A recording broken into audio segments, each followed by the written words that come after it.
Bueno, lo que el Señor ha puesto en mi corazón es hablar de la iglesia de Jesús. ¿Por qué la iglesia de Jesús? ¿Por qué sí hemos hablado de la iglesia? Quiero hablar de la iglesia de Jesús. Con eso quiero decir la iglesia como Jesús la pensó y la instituyó. A manera de introducción quiero lanzar como una pregunta, o para nosotros hacernos una pregunta. ¿Qué está haciendo Dios en este momento?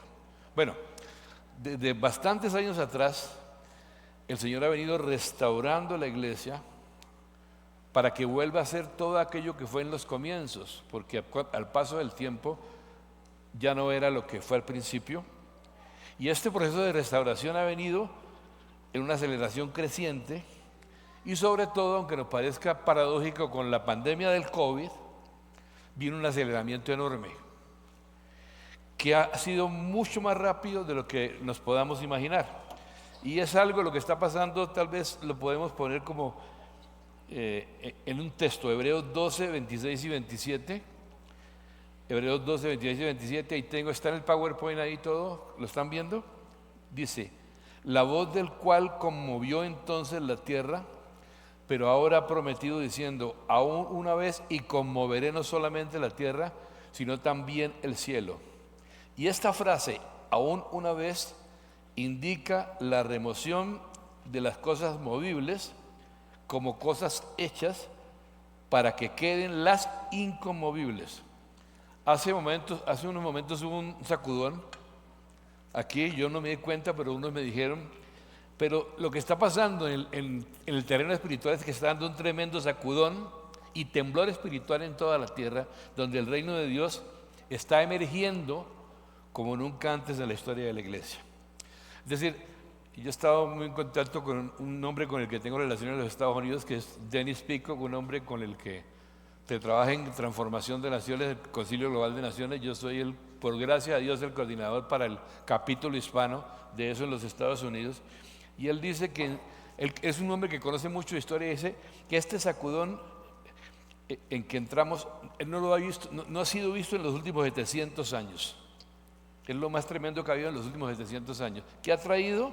Ha traído incertidumbre, ha traído fragmentación, y a causa de eso, más que nunca, necesitamos un entendimiento muy preciso de cuál es nuestro trabajo. Esto se vuelve algo crítico, no algo por ahí, es crítico eso. Entonces, ¿qué necesitamos hacer? Es vital, fundamental que nos alineemos con el Espíritu Santo, con lo que el Espíritu Santo quiere que nuestra gente esté haciendo en estos días. Y una de las cosas que se necesita para ello es que la iglesia vuelva a ser la eclesía que Jesucristo estableció para que pueda operar como debe ser. Vamos entonces a leer un pasaje muy conocido por todos, justamente cuando él habla de su iglesia, que es Mateo 16, 15 al 18. Dice así, él les dijo, él está preguntando, ¿quién dicen ustedes que son? Y ellos contestaban una cosa y otros otra, y él ya le habla a sus discípulos, le dicen, ¿y vosotros quién decís que soy yo? Respondiendo Simón Pedro, dijo, tú eres el Cristo, el Hijo del Dios viviente. Entonces le respondió, bienaventurado eres Simón, hijo de Jonás, porque no te lo reveló carne ni sangre, sino mi Padre que está en los cielos. Y yo también te digo que tú eres Pedro, y sobre esta roca edificaré mi iglesia, y las puertas del Hades no prevalecerán contra ellas. En el manuscrito griego de la Biblia, la palabra eclesía es traducida como iglesia en las versiones en español. Ahora, es muy interesante y hasta misterioso e intrigante que Jesús, con respecto a su iglesia y su introducción en los evangelios, no haya dicho algo así como yo edificaré mi templo, yo edificaré mi sinagoga. ¿Por qué lo digo? Porque eran las dos únicas instituciones religiosas, o más bien las dos más prominentes en aquellos días. Él no dijo, yo edificaré mi sinagoga ni mi templo. En lugar de eso dijo literalmente, yo edificaré mi eclesía. Y cuando dijo esto, cuando escogió esto, escogió una entidad secular, completamente secular, pues la eclesía en los días de Jesús no era una institución religiosa, sino una institución secular desarrollada originalmente por los griegos, posteriormente por los romanos. ¿Con qué propósito? Con el propósito de gobernar sus imperios. ¿Por qué escogió Jesús? Buena pregunta, ¿no? ¿Por qué escoge Jesús una entidad secular en vez de una de las dos entidades religiosas que existían en ese momento? La respuesta a esto es fascinante y un poquito desafiante, pero espero que nos empodere. En la actualidad, cuando uno oye la palabra iglesia o en general, uno se imagina generalmente un edificio solemne, donde hay un púlpito, unas bancas, pastores, un equipo de alabanza, ujieres o servidores, asistentes o miembros. Y la idea para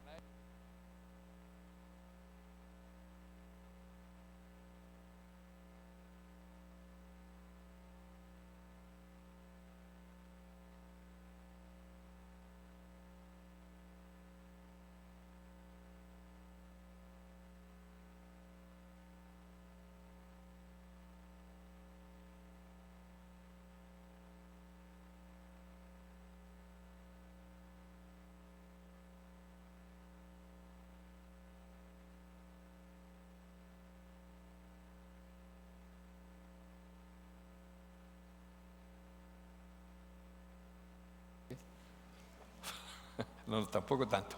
Bueno, ¿ya? Muy bien. La idea no es para nada menospreciar todo lo que acabo de mencionar, porque esas cosas que tenemos representan expresiones muy valiosas de la forma y el lugar donde los cristianos nos congregamos, nos reunimos o practicamos nuestra fe. Sin embargo, en los días en que Jesús estuvo sobre la tierra, la palabra eclesía, que es traducida como iglesia, que ha sido traducida como iglesia, cosa que ha sido un problemita, porque eso vino después por otro lado, no por donde era, no tenía para nada que ver una connotación o una naturaleza de tipo religioso. Tan cierto es que cuando Jesús suelta esto en este evangelio, en este capítulo, en este momento, esta palabra ya había sido usada, repito, durante siglos, por el imperio griego, por el imperio romano, refiriéndose a la institución que les dije, una institución secular que operaba en el mercado con autoridad y funciones de gobierno. ¿Qué es el mercado? Cuando hablo del mercado, se usa mucho, es una expresión que se usa, es una traducción de la palabra inglesa marketplace. ¿Qué es esto? Es la combinación del comercio, la educación, el gobierno. Son como todas esas cosas por las que corre la vida cotidiana en un lugar. En todas ciudades hay eso. Eso era. A través de esas cosas fluye la vida de una ciudad y de una nación. Entonces, cuando Jesús escogió la palabra que decía, para introducir su entidad, su organización, o más bien su organismo redentor, yo estoy seguro que ninguno de los discípulos seguro lo miraron así o la consideró aceptable y mucho menos defendible, porque la eclesía romana, en este caso, porque estaban bajo el yugo de Roma en Israel, era una institución pagana que además era un bastión o una cabeza de playa o un fuerte extranjero en Israel. Así que ellos debieron quedar, pero ¿de qué está hablando? Entonces surgen preguntas, ¿no? ¿A qué horas? Porque dista mucho de lo que tenemos. ¿A qué horas o cómo evolucionó esta institución de origen secular para llegar a convertirse en la expresión religiosa, porque lo es, con la que estamos tan familiarizados hoy en día? ¿Cómo cambió esa mutación o ese papel central que la eclesía tenía en el mercado? Ya les expliqué qué es, y le marcaba el paso a la sociedad, tal como lo leemos en el Nuevo Testamento. Ahora, a esa relevancia mínima que tiene, o etérea que tiene hoy, que la relaciona o la identifica con lo que dije, con esto, un edificio y las actividades que sus miembros desarrollamos dentro de 4 paredes. ¿A qué horas cambió eso? ¿Cómo pasó? Porque los ejemplos de eclesía o de iglesia que uno encuentra en el Nuevo Testamento son muy diferentes a la concepción contemporánea que tenemos de iglesia, y que ha sido, repito, un lugar, un edificio a donde sus miembros asisten usualmente, ya no tanto, algunos ni siquiera usualmente, de vez en cuando, pero por lo menos una vez a la semana. ¿A qué horas cambió eso? El uso de la palabra iglesia en las Escrituras realmente siempre describía a personas, nunca edificios, nunca un lugar. La iglesia eran personas, originalmente. En realidad, los creyentes no iban a la iglesia, ellos eran la iglesia. Ellos eran la iglesia. Y cuando se reunían en el día de reposo, ¿Qué hacían? Se reunían así en una reunión general donde todos eran equipados. ¿Con qué propósito? Solamente para pasarla bien, estar bien. Ay, qué lindo estuvo la prédica, qué chévere, recibí muchísimo, me siento muy bien. No, eran equipados con el propósito de llevar esa presencia y ese poder que recibían a sus esferas de influencia o lugares donde se desempeñaban en lo secular, donde se desempeñaban en la ciudad, en el área donde vivían. ¿Sí? En la casa, en la universidad, en el colegio, en los lugares donde algunos trabajaban seguramente en el gobierno, otros trabajaban en los negocios. Exactamente era eso. De hecho, la gente que Jesús escogió eran gente de negocios, gente que trabajaba en el área secularmente. Todos eran gente de negocios, gente que trabajaba, tenía su negocio, pescadores, hacedores de tiendas, una cantidad de cosas, menos reverendos, por decirlo de alguna manera. Entonces, en el Nuevo Testamento, repito, esta palabra eclesía describe de manera más exacta una asamblea de gente, escuchen bien, que opera las 24 horas del día, los 7 días a la semana, de casa en casa, por toda la ciudad. ¿Cómo qué?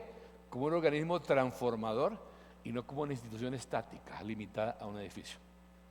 Esa era la iglesia, y así la concibió Jesús. Miren lo que dice Hechos 2:46, NBI. No dejaban de reunirse en el templo en un solo día. Quiero decir, nunca era en el templo adentro, eran los atrios del templo en el pórtico de Salomón, no era dentro de un edificio. No dejaban de reunirse en el templo en un solo día. De casa en casa partían el pan y compartían con alegría y generosidad. La comida, compartían la comida con alegría y generosidad. Veamos ahora Hechos 2:42, perdón, Hechos 5:42. Hechos 5:42. Y día tras día, en el templo y de casa en casa, no dejaban de enseñar y anunciar las buenas nuevas de que Jesús es el Mesías. Eso hacían, los apóstoles se paraban ahí en el pórtico de Salomón, ya cuando era una cosa más grande, pero también estaban en casas todo el tiempo. Y otras veces usaban los atrios del templo, cuando el grupo era muy grande. Bueno, ¿cuál fue el objetivo de la iglesia, de la eclesía? Porque quiero usar ese término. ¿Cuál fue el objetivo? Fue transformación, pero no solo de personas, sino también de la sociedad. En lugar de ser como una especie de transbordo de almas camino al cielo, una estación de transbordo, un transmilenio celestial. Nunca fue pensada para ser una estación de transbordo para llevar a la gente al cielo, nunca lo fue. Entonces, esa iglesia del Nuevo Testamento, tan llena de vida y de poder, con tal capacidad de expansión que pudo enfrentar y derrotar las más poderosas instituciones políticas y religiosas que trataron de aniquilarlas desde sus comienzos, pudo hacer eso. Ahora, su expansión y fortaleza fue tal que voy a darles unos datos. En solo semanas llenó a toda Jerusalén con la doctrina de los apóstoles, logrando que miles de nuevos convertidos se sumaran a sus filas, testificando públicamente que Jesús en verdad es el Hijo de Dios. Leamos algo que pasó interesante, Hechos 5:28. Voy a leer versión NBI. Le están hablando me imagino, bueno, le están hablando a los creyentes, a los apóstoles, y dicen esto: les hemos prohibido terminantemente enseñar en ese nombre. Sin embargo, ustedes han llenado a Jerusalén con sus enseñanzas y se han propuesto echarnos la culpa a nosotros la muerte de este hombre, de Jesús. Están hablando todos, pues los romanos, los judíos, todos los que gobernaban Jerusalén. Miren, su capacidad de crecimiento fue tal que 2 años después de que Pablo plantara la iglesia en la ciudad de Éfeso, pasó lo siguiente, Hechos 19:10, 2 años después. Esto continuó por espacio de 2 años, de modo que todos los judíos y griegos que vivían en la provincia de Asia llegaron a escuchar la palabra del Señor. Aquí dice que todos que habitaban en la provincia romana de Asia oyeron la palabra del Señor. Y esto no es un logro pequeño, porque esa población tenía más de 1 millón de personas, y no mucho tiempo después sucede algo más todavía. Otro texto lo narra, Romanos 15:19, Reina Valera 60. Dice: con potencia de señales y prodigios en el poder del Espíritu Santo, de manera que desde Jerusalén y por los alrededores hasta Ilírico, todo lo he llenado del Evangelio de Cristo. Esto que el apóstol Pablo afirma aquí es más tremendo todavía, ya que se trata de un área que cubre una distancia, escúchenlo bien, de 2.200 kilómetros, con una superficie de alrededor de 777,000 kilómetros cuadrados en 2 años. La saturación del evangelio de esta zona, entonces como se llenó la zona, dijo Pablo, no, tengo que mirar otro lugar. Entonces Pablo pone su mirada en España, que estaba a unos 5,800 kilómetros de Jerusalén, el lugar donde nació el cristianismo, como su próximo blanco misionero, porque no tenía nada en el intermedio, estaba tan lleno todo alrededor que no tenía un lugar donde llevar el evangelio. Pensó en España. Entonces, lo que hace que todo esto sea tan extraordinario, tan tremendamente notable, es que la eclesía que Jesús anunció en Mateo, hizo todo esto sin ningún apoyo gubernamental o militar, nada de eso. Nada de eso. ¿Qué era? Fue solamente un masivo movimiento de personas que avanzó victoriosamente de región en región, de una a otra, y como una contracultura del status quo o el estado de cosas en ese tiempo. Ellos iban en contra de todo lo que estaba establecido y hacen esto por su manera de pensar y de vivir, sobre todo, de vivir. La magnitud de esas expansiones en tan breve tiempo uno no se la puede imaginar, ¿no? Y mucho menos copiar, ni siquiera concebir como la norma hoy en día, porque se logró sin tener los seminarios, edificios o predicadores profesionales, por así decir, que tenemos en la actualidad, y se pudo hacer. Entonces, como si fuera poco, para añadirle más al asunto, excepto por algunas epístolas pastorales que circularon solamente de manera regional por ahí en algunos lugares, no tenían tampoco el Nuevo Testamento y solo ocasionalmente tenían acceso a los escritos del Antiguo, sobre todo en regiones no judías. O sea que las limitaciones eran tremendas. No tenían internet, tenían todas esas vías romanas que las usaron, porque ellos sí usaron la tecnología del momento, una cantidad de cosas las aprovecharon. A pesar de todo eso, esta eclesía era tan vibrante y poderosa que en lugar de ser un punto más entre la agenda de la sociedad, como a veces somos, sí, ahí está la iglesia cristiana, ¿no? Sí, y está lo otro y está aquello. Además es que en lugar de ser, un punto más entre otros en la agenda de la sociedad, fue la que determinó, escuchen esto bien, determinó la agenda social en los lugares donde era plantada. Esta es historia, lo pueden mirar. No solamente Biblia, pueden investigar lo que quieran.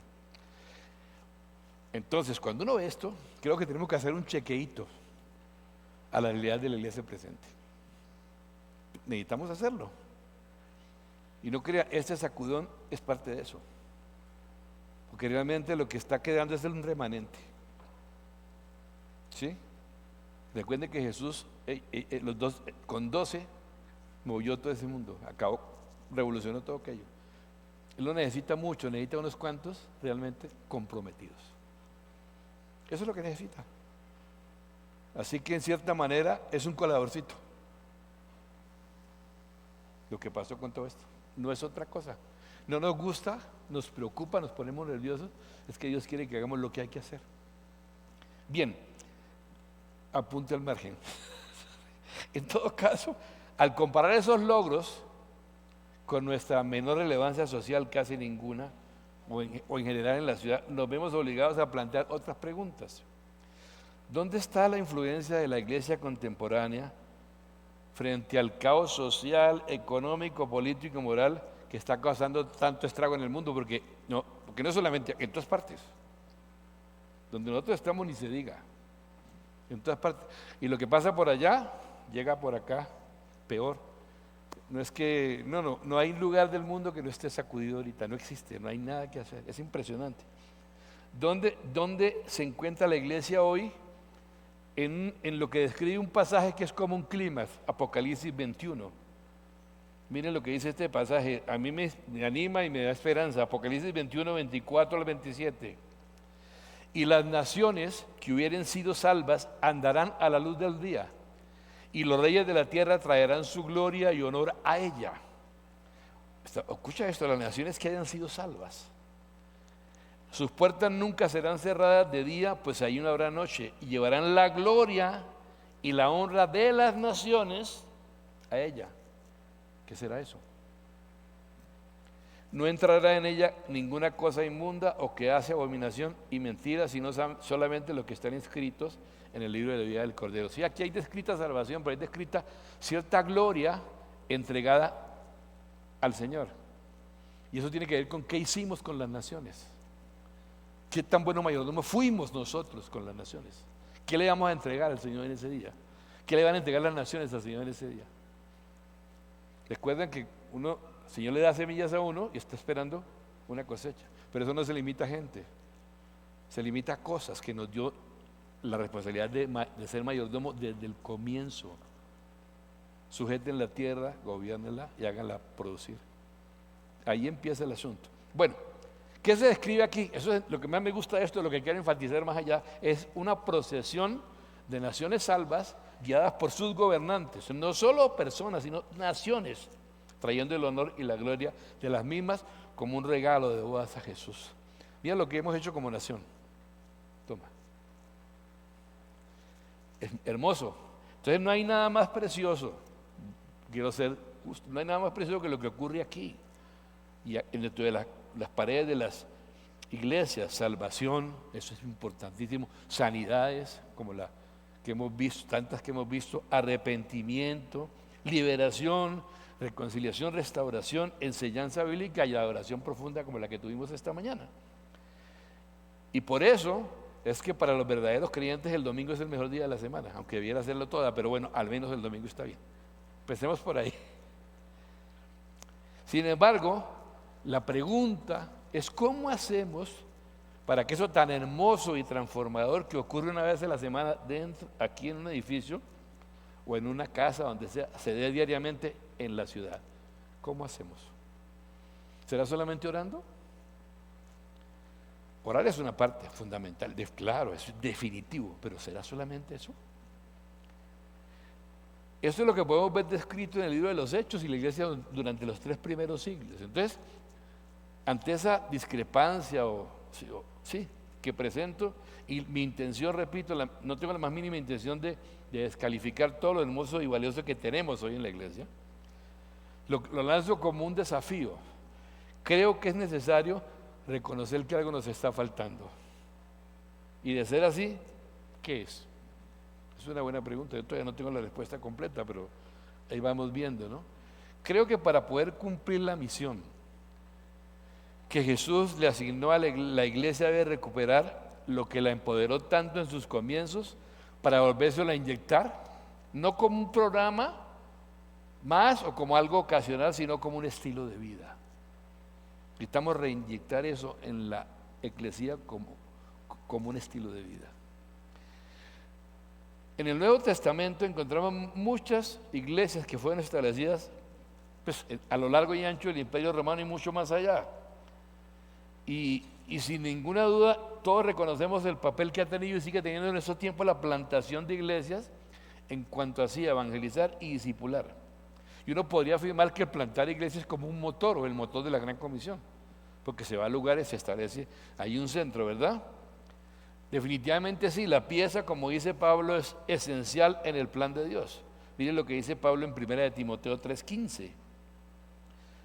Para que si tardo, le está diciendo a su amado discípulo, para que si tardo sepas cómo debes conducirte en la casa de Dios. Y mira lo que dice de la casa de Dios, que es la iglesia del Dios viviente, columna y baluarte de qué, de la verdad, no de la complacencia, de la verdad. No podemos negociar la verdad solo para ser atrayentes, no podemos, nos lo van a cobrar y nos lo está cobrando todo. Pablo la describe como la casa de Dios, la iglesia del Dios viviente, columna y baluarte de la verdad. Y no solo eso, es tan importante que Pablo tiene todo un tratado sobre cómo se gobierna la iglesia. Él lo hizo. Ahora, no voy a poder explicar eso aquí, pero uno debe preguntarse, bueno, ¿qué clase de iglesias plantó Pablo? Porque es interesante. Fue un tremendo plantador de iglesias. Y vamos a ver cómo las respuestas, o por lo menos gran parte de la respuesta a esta y otras preguntas que nos planteamos, ¿sabes dónde las podemos encontrar? Estudiando el origen secular de la palabra eclesía en la palabra de Dios y en la historia también, ¿verdad? Lo que Jesús realmente tuvo en mente, su intención, cuando introdujo su versión de la eclesía, fue adoptar o apropiarse de un concepto secular existente y, digamos, impregnarlo con el ADN de Dios. ¿Sí? Un símil, algo parecido. Entonces, la clave para redescubrir la iglesia tal como Jesús la concibió, ¿cuál es? Es llegar a entender que las raíces escucha esto, yo sé que a algunos les va a reteñir todo. Entonces, entender que las raíces y la función de la iglesia son de carácter secular y darnos cuenta que Él la diseñó para operar en el mercado. Ya escribí que era, ¿no? En la vida de las ciudades, de las naciones, como un movimiento de personas, no como una institución religiosa encerrada en cuatro paredes. Ese fue el diseño. ¿A qué hora hace año? Ese es otro cuento, no tengo tiempo cómo pasó, pero sé cómo pasó. Pues es un asunto largo. Entonces vamos a mirar el origen de la iglesia para poder tratar de entender esto. En los días de Jesús, ya mencioné algo, había tres instituciones claves en Israel: el templo, la sinagoga y la eclesía. Equivocadamente se supone que las tres eran religiosas, pero en realidad solamente dos eran religiosas: el templo y la sinagoga. Esto ya es historia. La eclesía no era religiosa para nada, pues se inició, usted ya alguna vez me habían oído hablar de esto, como una asamblea de ciudadanos, como el consejo de una ciudad, para decirlo de alguna manera, cuya función era gobernar las ciudades-estado en el imperio griego, porque los griegos fueron los primeros que usaron esto. Esta eclesía griega, ¿quiénes la formaban? Bueno, hombres mayores de 18 años que habían sido parte del ejército mínimo 2 años. Escuchen esto: griegos mayores de 18 años que habían sido parte del ejército mínimo 2 años, ¿verdad? Y por ello, a causa de eso, ¿qué personas eran? Personas absolutamente comprometidas con el establecimiento y el bienestar de la ciudad-estado donde vivían. Esa era su función: el bienestar y de la ciudad donde estaban. ¿Qué pasó? Esto fue al principio. Al pasar el tiempo, ya la iglesia no estuvo compuesta solamente por militares, por decirlo así, griegos, sino que llegó a tipificar una asamblea de ciudadanos que se constituía, como se constituye cualquier figura de esas, con autoridad gubernamental. Posteriormente, los romanos asimilaron este concepto cuando reemplazaron a los griegos en la escena mundial. Por un tiempo los griegos fueron los chachos, pero luego los romanos llegaron y nosotros ahora somos. Ellos también reemplazaron esto. Yo sé que esto es historia, espero que es un poco, pero es interesante que la entendamos, porque si no, vamos a quedar como en el aire. Cuando los romanos, entonces, la gente estaba tan familiarizada en los días de Jesús con el concepto de la eclesía y sabía con total claridad que era una institución de gobierno secular, porque la veían en acción todos los días, de manera que Jesús no tuvo que explicar mucho. Es impresionante que Jesús no habla casi nada de la iglesia. 3 veces la menciona, como un anticipo, nada más. Y Pablo ni siquiera, o sea, de eso no tengo tiempo de hablar, pero es así. Entonces, ¿qué pasaba? Esto es la parte interesante. ¿Qué hacían los romanos? Cuando los romanos conquistaban un nuevo territorio, ¿qué hacían? Tomaban personas idóneas y las romanizaban. Es decir, les inculcaban la cultura, las normas, el idioma y la vestimenta de Roma, para luego nombrarlas ancianos o supervisores en la eclesía que establecían en la región. O sea, los volvían romanos. Ellos llevaban todo el paquete de lo que era de ellos y lo implantaban en ese lugar. Eso hacían. Tenían un objetivo muy específico.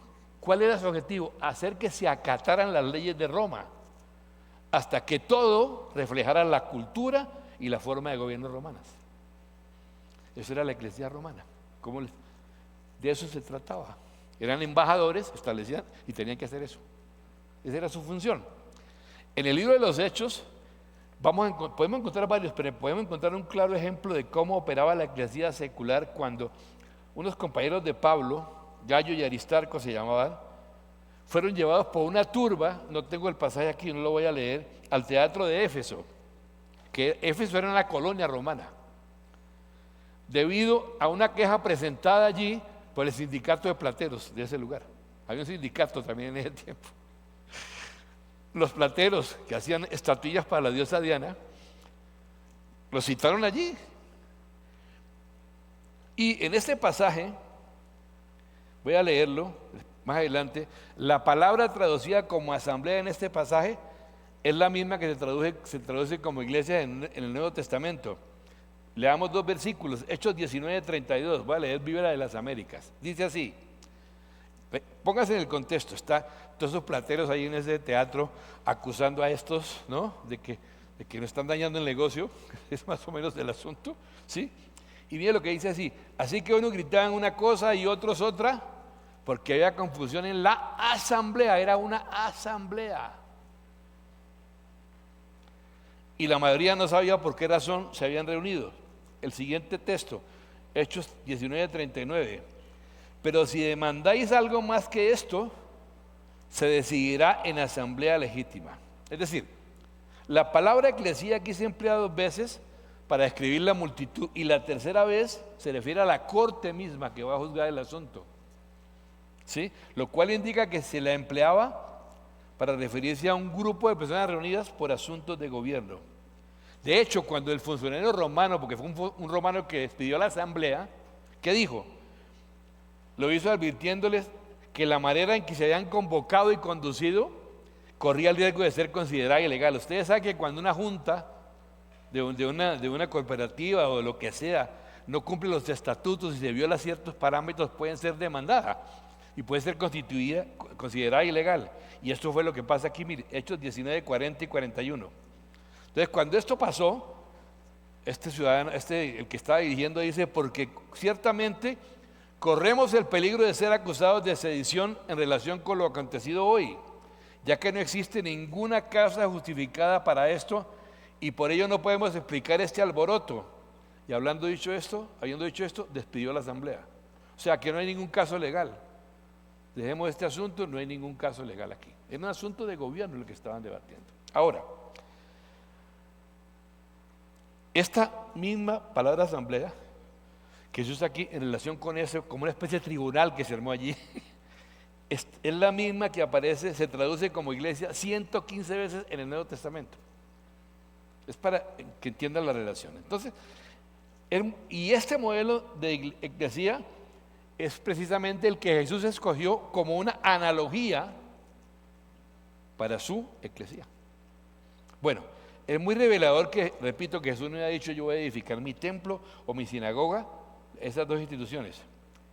Porque si él hubiera querido escoger lo religioso, ¿verdad?, para definir su eclesía, él podría haber dicho, por ejemplo, yo restauraré y aún incrementaré la gloria original del templo para que, tal como lo hizo la reina de Saba, vengan a Jerusalén jefes de Estado, hasta que todos los gobernantes del mundo doblen rodilla ante el Dios que se adora aquí. Él hubiera podido decir eso, ¿no? O podría haber declarado, yo edificaré una red mundial de sinagogas para que el evangelio esté al alcance de la gente en toda la nación. Podría haberlo dicho si eso hubiera sido su intención. En cambio, él anunció, yo edificaré mi eclesía. El templo era un edificio religioso en el que estaba la presencia de Dios, donde la gente iba a hacer ¿qué? A ofrecer sacrificio por medio de ¿quiénes? De sacerdotes. La sinagoga era también un lugar religioso donde los judíos se reunían una vez por semana para leer las escrituras y compartir y orar bajo una supervisión teológica de los rabinos. Entonces, en ese contexto, contar con un edificio a donde sus miembros concurrieran, pues no había nada, era indispensable. Para que tanto el templo como la sinagoga pudieran funcionar, se necesitaba un edificio, no había nada que hacer.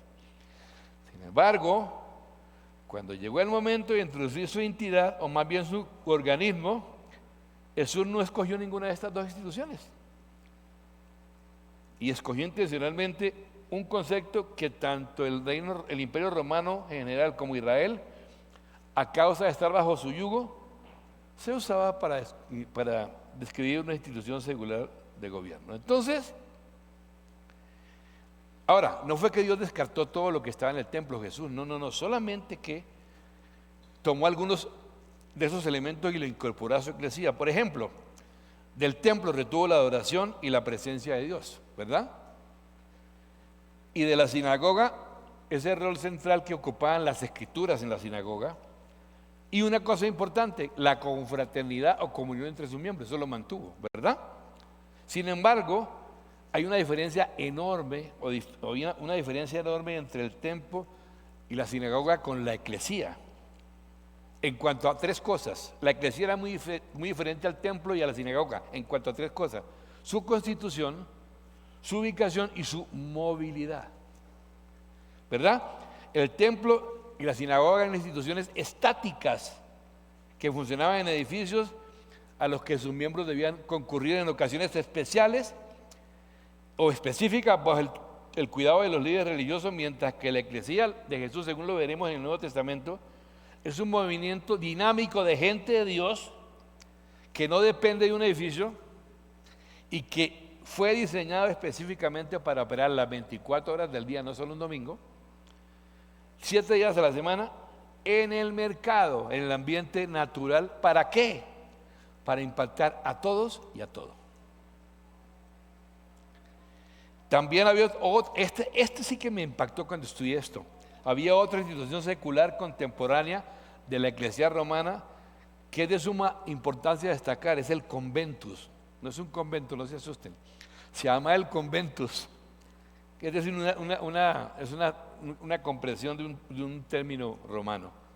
Según el erudito bíblico Sir William Ramsay, mira esto qué interesante, cuando varios romanos ciudadanos se juntaban en algún lugar, o sea, 2 o 3, adelante un poquito, se juntaban en algún lugar, pero sobre todo en territorios que todavía no estaban conquistados, esa reunión de 3 ciudadanos romanos en un territorio por conquistar se constituía en un conventus, así lo llamaban. ¿Qué era el conventus? Cuando por lo menos 2 o 3 romanos se reunían, el poder y la autoridad del emperador estaba en medio de ellos. ¿Suena conocido? Aunque la distancia geográfica los separaba de Roma y del emperador, automáticamente ese conventus incorporaba todo lo que Roma representaba en medio de ellos. El conventus era la eclesía romana, digamos en comprimido, en un microcosmos o en una versión condensada o reducida. Podemos decir que es un consulado, por decirlo de alguna manera, ¿sí? Algo así. Entonces, un ejemplo de cómo operaba el conventus se ve en Hechos 16, cuando los magistrados romanos entraban en pánico al darse cuenta de que habían azotado y puesto en la cárcel a un conciudadano romano, Pablo, sin haberle hecho el debido proceso judicial que les correspondía a los romanos. Por eso fue que se pusieron ¿no? En otra ocasión, un centurión y su comandante mostraron una preocupación semejante cuando descubrieron que Pablo, a quien estaban por azotar, era un ciudadano romano. Mire este pasaje, Hechos 22, 24 al 29. Mandó el tribuno que le metiesen en la fortaleza y ordenó que fuese examinado con azotes. Eso es a Pablo, ¿no? Para saber por qué causa clamaban así contra él. Pero cuando lo ataron con correas, Pablo dijo al centurión que estaba presente: ¿os es lícito azotar a un ciudadano romano sin haber sido condenado? O sea, él sabía que estaba ante un tribunal romano. Cuando el centurión oyó esto, fue y dio aviso al tribuno diciendo: ¿qué vas a hacer? Porque este hombre es un ciudadano romano. Vino el tribuno y le dijo: dime, ¿eres tú ciudadano romano? Y él dijo: sí. Respondió el tribuno: yo con una gran suma adquirí esta ciudadanía. Entonces Pablo dijo, este tipo lo había adquirido con plata, ¿no? Pero Pablo dijo: yo lo soy de nacimiento. Así que luego se apartaron de él los que le iban a dar tormento, y aún el tribuno, al saber que era ciudadano romano, también tuvo temor por haberle atado. Entonces, evidentemente, cuando 2 o 3 ciudadanos romanos se conectaban, las leyes, la protección del emperador regían esa reunión. Esto es por demás relevante porque en Mateo 18, luego de describir la autoridad que le ha sido conferida a los miembros de la iglesia, autoridad que tiene que ver con atar y desatar, que son palabras del ámbito jurídico a propósito, eran palabras usadas en el ámbito jurídico que significaban prohibir o permitir. En otras palabras, es un respaldo legal, venía de allí. Este pasaje es muy diciente, Mateo 18:20, Biblia de las Américas. Escuchen, cualquier parecido es pura coincidencia, porque donde están dos o tres reunidos en mi nombre, ahí estoy yo en medio de ellos. Es un símil completo. Esto dijo Jesús en cuanto a que la voluntad de Dios se hiciera en la tierra. Donde están dos o tres reunidos en mi nombre, yo estoy allí. Esa era la manera, exactamente así era como el convento romano que hacía la autoridad que le había sido delegada por el emperador. Es un paralelo muy interesante. O sea que donde estamos dos o tres reunidos de nosotros somos un convento, una embajada, perdón, del cielo, no un convento, una asamblea con poder y autoridad para regir. Jesús también puso autoridad en su eclesía, pero en mayor dimensión. Él dijo, ya lo mencioné, Mateo 18:18. De cierto digo que todo lo que atéis en la tierra será atado en el cielo, y todo lo que desatéis en la tierra será desatado en el cielo. Entonces, cuando Jesús prefirió escoger la eclesía, o escogió la eclesía en vez del templo, la sinagoga, ¿qué hizo? Escogió una entidad mejor equipada para tener éxito. Pues no solo en una nación religiosa como Israel, donde él estuvo ministrando, sino también en las sociedades paganas donde él enviaba a sus discípulos. Lo hizo a propósito. Su objetivo final no fue, escuchen esto, ni tampoco lo es hoy, de producir o expandir instituciones religiosas, sino que fue y sigue siendo, escuchen, que no solo las personas, sino también las naciones, las sociedades sean discipuladas por medio de ¿qué? De la incorporación de la levadura de su reino, donde en la fibra cultural y o social, ¿por medio de quién? De la eclesía, no de los otros. Nosotros somos levadura, eso hace la levadura, leuda toda la masa. Ese ha sido el propósito de él. Entonces, para la gente que vive bajo el imperio romano, incluido Israel, la eclesía era algo tan familiar como lo es el Congreso, el Parlamento, para los que viven en una democracia, o la junta directiva para quienes trabajan en una empresa. Sabemos cómo es eso, ¿verdad? De manera que Jesús y los escritores del Nuevo Testamento tuvieron que explicar mucho a sus audiencias, porque ya este término era reconocido por todos como una asamblea de gente con poder y autoridad. ¿Para qué? ¿Para qué? Para tomar decisiones que gobernaran la sociedad. No tengo tiempo de explicar eso, pero hay un concepto que tiene que ver que es gobierno. Lamentablemente, cuando nosotros usamos la palabra gobierno, desde aquí, todo el mundo la asocia con gobierno civil. Yo estoy hablando de gobierno de Dios. Y el asunto es así: Dios está en el trono, gobierna sobre la eclesía, y el papel de la eclesía es que las leyes del gobierno de Dios, la manera como opera el reino de Dios, reino es gobierno, la iglesia sea el vocero para las demás jurisdicciones. ¿Cuáles son esas? Autogobierno cristiano. Lo primero es que aprender a gobernarnos personalmente con las leyes de Dios. La iglesia tiene la función de enseñarle eso a las personas, autogobierno. Y yo les dije alguna vez que estuve aquí, cuando hay autogobierno, y ese autogobierno se refiere a hacer lo que me dé la gana, autogobierno en cuanto a ser gobernado personalmente por las normas de Dios. Pero hay más, está el mercado, está el ambiente de los negocios. La iglesia no rige no está sobre las personas, pero sí tiene la función de enseñar a esas entidades cómo se hace eso a la manera de Dios en el ambiente de los negocios. Me salté uno, en la familia. Enseñar a la familia cuáles son los principios de Dios para la familia, y por supuesto, aunque algunos piensen que eso, a el gobierno civil. No estamos sobre, ninguno debe pasar la autoridad del otro.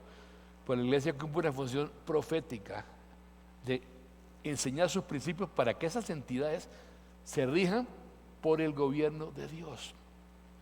Por el gobierno de Dios. No que las manipule, pero que los principios de él rijan allí. Y les aseguro que tendríamos cosas muy distintas en todo el mundo. Muy distintas. Bueno, eso es un paréntesis. Entonces, pero lo que sí fue necesario fue que Jesús tuvo que enseñar acerca del reino de Dios, o su equivalente, que es el gobierno, el reino de los cielos, porque ese es un nuevo factor en la ecuación. Tan es así que él habló del reino de Dios como 50 veces en los evangelios.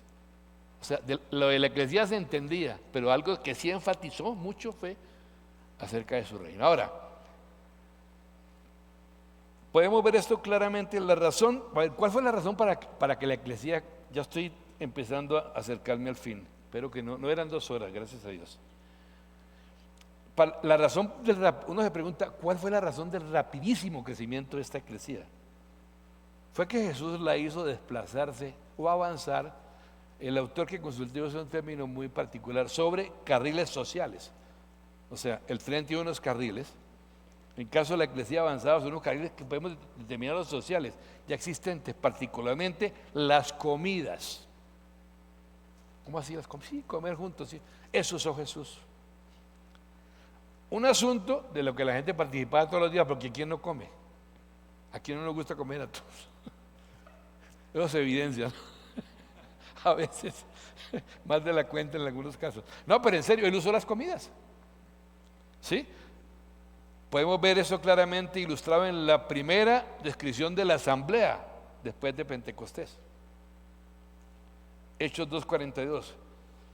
Todos los creyentes se dedicaban a las enseñanzas de los apóstoles, a la comunión fraternal, a participar juntos en las comidas, entre ellas la cena del Señor. Esta versión NTV dice en las comidas, entre ellas por supuesto la cena del Señor y a la oración. Pero esa era clave. Entonces, esto no fue algo que ocurrió una vez o de manera esporádica, porque uno de los ejemplos más comunes de una reunión de iglesia primitiva es creyentes que comparten una comida, lo cual, cuando se le suma la doctrina de los apóstoles, con el propósito de conocer y hacer la voluntad de Dios, ya lo elevaba a nivel de una asamblea, pero nacía allí, en la relación. Nosotros ahora es mi casa y yo no invito a nadie, por aquí, es un poco eso. Y ahí donde estoy yo sí que es cierto eso. Pero todo partía de eso, alrededor de la mesa. La mesa es un lugar tremendo para todo. Cuando en la familia la mesa donde se reúnen toda la familia a comer, ahí es donde realmente se forma una familia, se levanta una familia, se imparten principios de manera vital. Ahora, tradicionalmente sus comidas eran como un foro o un espacio de diálogo inclusivo, un término muy de moda, un espacio de diálogo inclusivo, en el que pero en este sentido, ellos en ese foro o espacio de diálogo venían los vecinos, o sea, visitantes, vecinos, incluso los gentiles eran bienvenidos, gente que no conocía, algo muy contrario a lo que pasaba en el templo y la sinagoga, porque allá no podía entrar cualquiera, solo los de ellos. Lo cual, ¿qué hacía? Insertaba a la eclesía en medio de la vida cotidiana de la ciudad. Era un foro incluyente en vez de aislarse de la sociedad. Eso hacía, esa fue la gran diferencia. De hecho, cuando hubo una gran epidemia de lepra, la lepra, nadie quería tener contacto con los leprosos, los cristianos recibían los leprosos en su casa, los cuidaban y muchas veces les costó la muerte.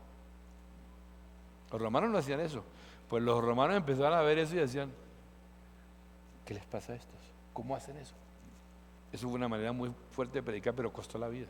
Eran los únicos que hacían eso, metían leprosos en su casa y los cuidaban, porque nadie los quería cuidar, ni su familia. Así se expandió el evangelio, fue una manera. Pero no, eso no, ahorita el evangelio no es sacrificar, no, yo no puedo ir a la iglesia porque estoy cansado. Yo hoy no quiero ver nada, a mí que me den, yo quiero estar cómodo, feliz, sentirme bien. Eso no es la iglesia, tengo malas noticias. Y eso no es ser discípulo, y entonces no espere recibir lo que debe recibir si no estás en lo que debes estar. Yo tengo que ser muy franco, pero es así. Esto no es para nosotros, no se trata de ti, se trata de lo que Él quiere. Pero es que para donde hemos agarrado no tiene nada que ver con lo que es. Entonces queremos ver resultados cuando no estamos haciendo las cosas de la manera que es muy difícil. Ahora, nosotros tenemos responsabilidad obviamente, no estoy echando que no, todos, incluyendo los pastores. Pero es por esto. Al hacerlo así, ¿qué hizo Jesús? Transformó las mesas en púlpitos, por decirlo de alguna manera, y los hogares en foros del reino, lugares donde se hablaba tranquilamente, en los cuales los no creyentes eran bienvenidos. ¿Y qué hacía posible esto? Evangelizarlos y discipularlos de una manera no religiosa. No lo agarraban a versículos. Que mire que la Biblia dice, hermanos, que no, eso no era así. Ellos veían la Biblia operando. Entonces, muchas veces, como decía San Agustín, predica y si es necesario enseña, habla, pero lo que predica es la vida de uno. Ese es un punto básico del problema. Si mi vida no es atrayente o distinta, no hago nada. Pero si ofrecemos un evangelio liviano, light, donde cada uno, tranquilo, no tanto, no eres atrayente para nada, no va a pasar nada. Y ahorita la gente no quiere escuchar palabras, quiere ver hechos. En fin, ahora, por eso fueron los discípulos acusados por sus mayores enemigos, algunos días después de Pentecostés. Ya lo había leído, ¿no? Hechos 5:28. Terminantemente les hemos prohibido enseñar en este nombre, sin embargo ustedes se han llenado a Jerusalén de sus enseñanzas y se han propuesto echarnos la culpa a nosotros de la muerte de ese hombre. ¿Los acusaron de qué? De llenar a Jerusalén de sus enseñanzas. Pero esa saturación de toda una ciudad con todas las enseñanzas apostólicas no pasó porque todos asistieran a un servicio religioso, en un lugar, a una campaña evangelística, sino porque la iglesia había permeado, no temporalmente, sino permanentemente, toda la ciudad, a punto de producir cosas como las que se describe en este pasaje, Hechos 5:14.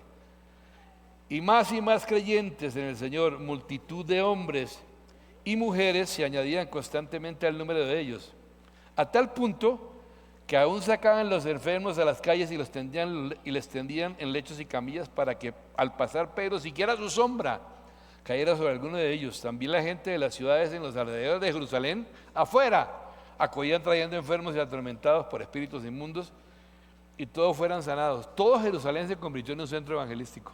Todo Jerusalén, la ciudad completa.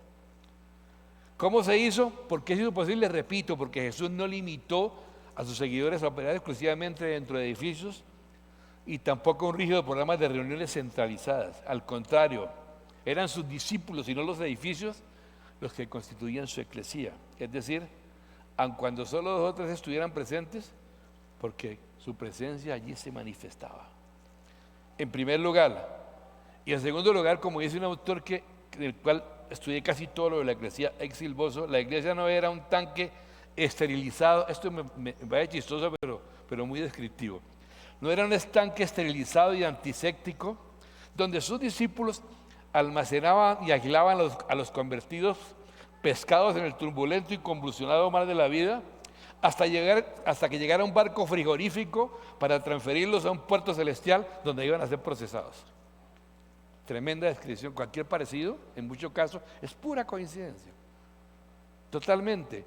Por el contrario, su eclesía, bien fuera en su expresión embrionaria, el convento, o 2 o 3 reunidos, o una versión más expansiva, fue diseñada por Jesús, repito, como un medio para inyectar la levadura del reino de Dios en la masa de la sociedad, con el propósito de que primero las personas, luego las ciudades y finalmente las naciones fueran discipuladas.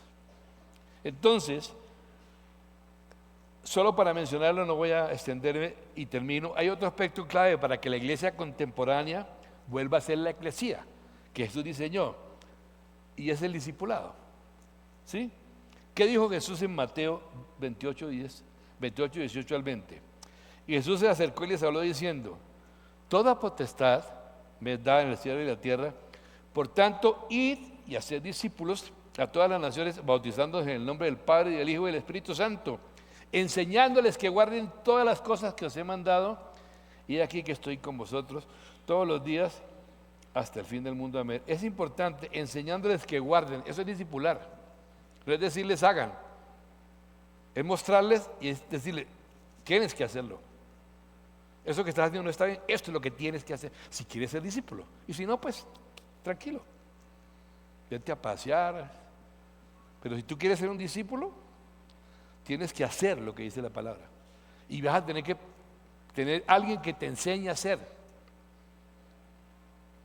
Ah, que es que yo, no, eso no es lo que dice. Para tú quieres ser un discípulo, bueno, tienes que hacer lo que dice aquí. Ya. Pero nosotros no, es que está empezando. No es que miren, yo les voy a decir una cosa. Casi siempre que se empieza así no se termina en nada. Y lo sé por experiencia. A la gente hay que explicarle por qué debe recibir a Jesús, darle razones. ¿Por qué se debe arrepentir? ¿Qué diferencia hace de tener a Jesús y creer en Jesús en otro? Hay que explicarles para que cuando se decidan por él sea una conversión con entendimiento. No, venga a recibir al Señor y listo, casa acá arriba, eso no funciona. Conmigo no lo hicieron así. Para que la gente decida. Y si no quiere, tranquilo. Al joven rico le dijo, no hay problema. Es así. Y si Él lo dice es porque nos ama, no porque se le ocurra. Ahora, para que la iglesia opere como tal, hay algo que el Señor ordenó producir y es una persona llamada discípulo, y lamentablemente la iglesia contemporánea en general no estamos teniendo mucho éxito en producir esa clase de personas. No lo estamos teniendo. Y esto no es para echar vainas, entiendan. Esto no es un asunto de hacer sentir mal, no solamente, es un llamado a decidir. Valoro lo que tengo, realmente quiero caminar, o quiero caminar a ratos sí y otras veces no. Y en unas cosas sí y en otras no. No funciona así, no te va a funcionar. Entonces no le eches la culpa ni al pastor ni a la iglesia ni a Dios, porque no es así. Y además tampoco va a ser todo bonito. Jesús no dijo eso nunca. El mandamiento de Cristo a sus discípulos fue hacer discípulos. ¿Por qué? Porque los discípulos es alguien que influencia su mundo, marca la diferencia. Cuando la eclesía vuelva a producir y reproducir el producto correcto, tal como cualquier cuerpo saludable va a poder cumplir su función. ¿Sí? ¿Qué es lo mínimo que es un discípulo? Testimonio público a través del bautismo, por lo menos se bautiza como una evidencia, y se somete a la autoridad de otros para ser instruido. Tienes que someterte a la autoridad de otros para ser instruido. Ahora, autoridad no es control ni manipulación, pero hoy tienes que estar dispuesto a que alguien te diga, hermano, la estás regando, como dicen los mexicanos. Por ahí no es. Con solo enseñarse la gente no aprende a obedecer. Hay que enseñarla a obedecer muchas veces. Es costoso, es molesto, pero no hay otra. No hay otra manera. Se dispone a sí, es una persona que se dispone a sí mismo para el entrenamiento y entiende lo valioso que es el seguimiento. Es una persona que se entrega a un proceso de crecimiento toda la vida. Permite que otro le diga, ojo, mijito, que por ahí no es. Obviamente, siempre la motivación será amor y respetuosamente, pero tiene que haber una relación de paternidad, pero tiene que ser así. Uno no crece así nomás. No crece así nomás. Enseñar a obedecer es discipular. Y no dice enseñarle la Biblia, no, enseñarle a obedecer. Mira, en esto no estás caminando según esto. Escoge. Solo aquellos que se comprometan, mire, para ser discípulos tiene que haber seguimiento.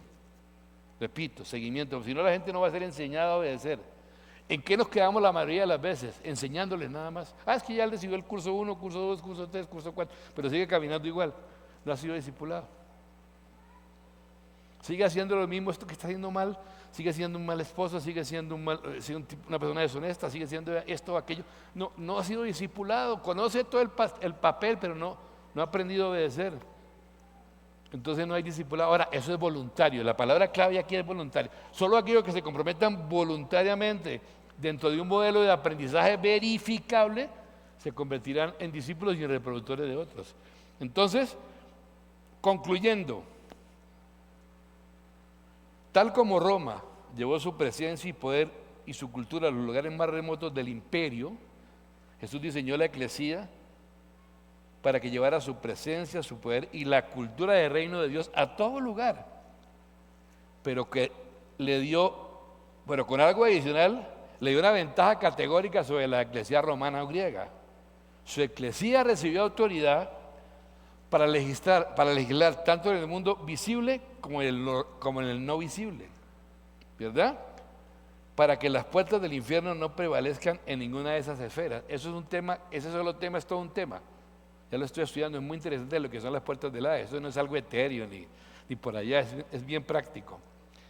En este tiempo, mis amados, más que nunca es imperativo encontrar, no más bien redescubrir redescubrir y retomar la senda que la poderosa y dinámica eclesía que tenía Jesús estableció, que está escrita en el libro de los Hechos. ¿Para qué? Para que esto vuelva a ser lo que realmente es, lo que debe ser. Una asamblea de gente, y aquí pongo un paréntesis mío, una asamblea de gente, genuinos discípulos, o sea, gente que obedece, no que dice y recita versículos, no.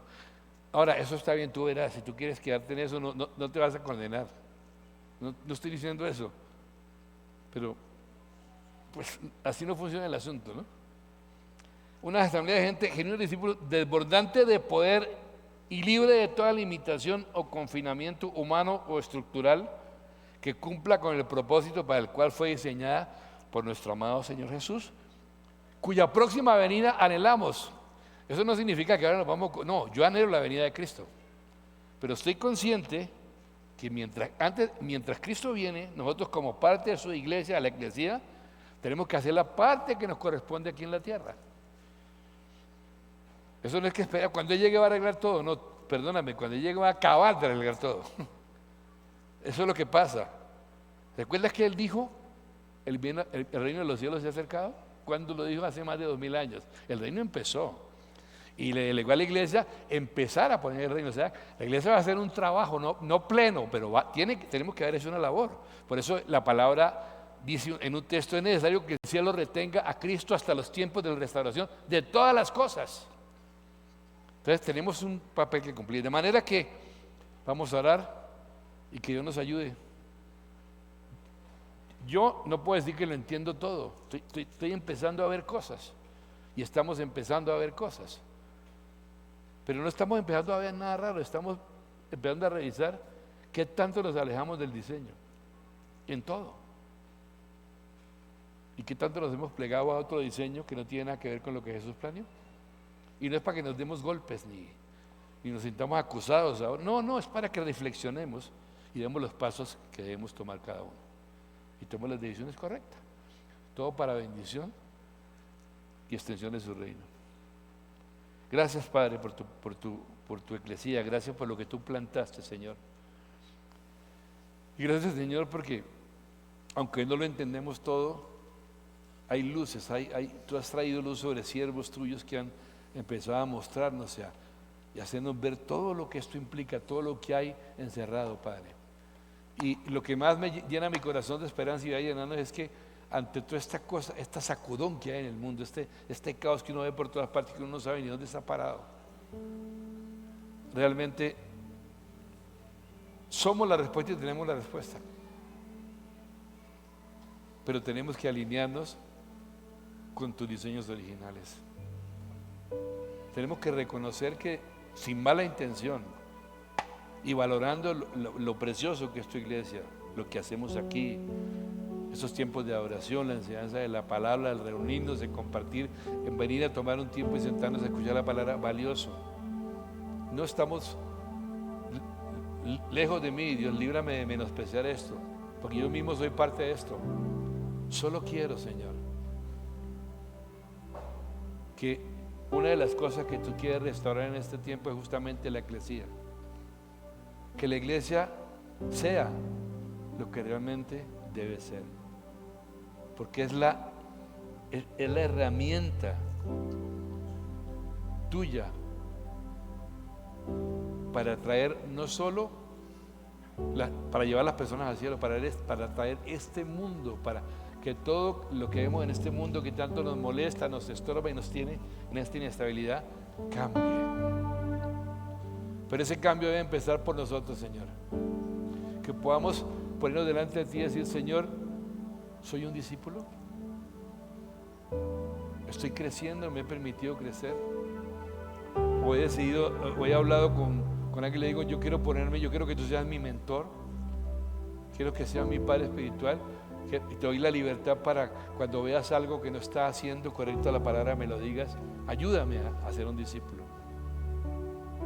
Que el corazón de todos pueda abrirse a eso, primeramente a tener un cambio personal, una transformación personal, no perfección, porque solamente así podemos ver cambios en la familia, ver cambios en en el mercado, y aún ver cambios en otras esferas como el gobierno civil. Entendiendo que cada una de esas